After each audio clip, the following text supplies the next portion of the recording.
কেউ চাইলেই তার ইচ্ছে মতো আইন প্রণয়ন করতে পারবে না, যেখানে জনগণের প্রতিনিধিত্বকে কেউ অস্বীকার করতে পারবে না। রাষ্ট্র পুনর্গঠনের এই বড় যে সুযোগটি আমাদের সামনে এসেছে, বাংলাদেশকে সংস্কার করার যে বড় সুযোগটি এসেছে, আমি বিশ্বাস করি যে বাংলাদেশের প্রত্যেকটি মানুষ এই সুযোগটির সদ্ব্যবহার করবে এবং বাংলাদেশকে একটি নতুন রাস্তার দিকে, আমরা যে নতুন বাংলাদেশের কথা বলেছি, সেই নতুন বাংলাদেশের দিকে নিয়ে যাবে।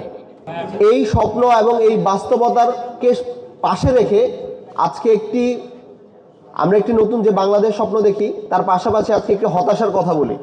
বিশ্ববিদ্যালয়গুলোতে যেখানে জনমত তৈরি করার প্রথম একটা হাতিয়ার হওয়ার কথা ছিল, সেই বিশ্ববিদ্যালয়গুলো আজকে জনমত তৈরি করতে ব্যর্থ হচ্ছে।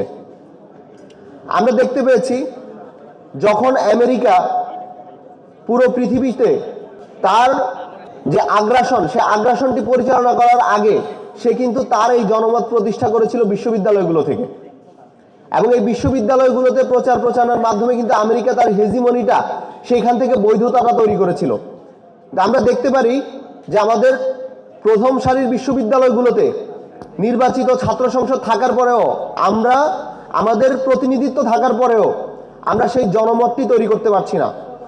আমরা বিশ্ববিদ্যালয় থেকে এই গণভোটের পক্ষে, রাষ্ট্র সংস্কারের পক্ষে নতুন কোনো বয়ান তৈরি করতে পারছি না, বয়ান হাজির করতে পারছি না। আমরা প্রত্যাশা করব রাষ্ট্রকল্পের এই ধরনের প্রোগ্রামগুলো ভবিষ্যতেও জারি থাকবে এবং এর মাধ্যমে আমরা বিশ্ববিদ্যালয়গুলোকে বাংলাদেশকে রাষ্ট্র হিসেবে পুনর্গঠনের জন্য, বাংলাদেশের মানুষদেরকে রাজনৈতিক হিসেবে গড়ে তোলার জন্য, বাংলাদেশের মানুষদেরকে গড়ে তোলার জন্য যে জনমত, যে বয়ান, যে ন্যারেটিভ তৈরি করা লাগবে, সেটি বিশ্ববিদ্যালয়গুলো থেকে আমরা হাজির করতে পারবো, বিশ্ববিদ্যালয়গুলো থেকে আমরা তৈরি করতে পারবো। এবং এই বিশ্ববিদ্যালয়গুলো শুধুমাত্র জ্ঞান অর্জনের জন্য নয়, একই সাথে সাথে জ্ঞানকে বিকশিত করার জন্য কাজ করবে, বাংলাদেশের মানুষকে প্রতিনিধিত্ব করবে, বাংলাদেশের সংস্কৃতিকে প্রতিনিধিত্ব করবে, আমাদের যে দেশের ক্রাইসিসগুলো আছে সেই ক্রাইসিসগুলোর প্রতিনিধিত্ব করবে, যাতে সেই ক্রাইসিসগুলো আমরা সমাধান করতে পারি। এই প্রত্যাশা রেখে আমি আমার বক্তব্য শেষ করছি। ইনকিলাব জিন্দাবাদ।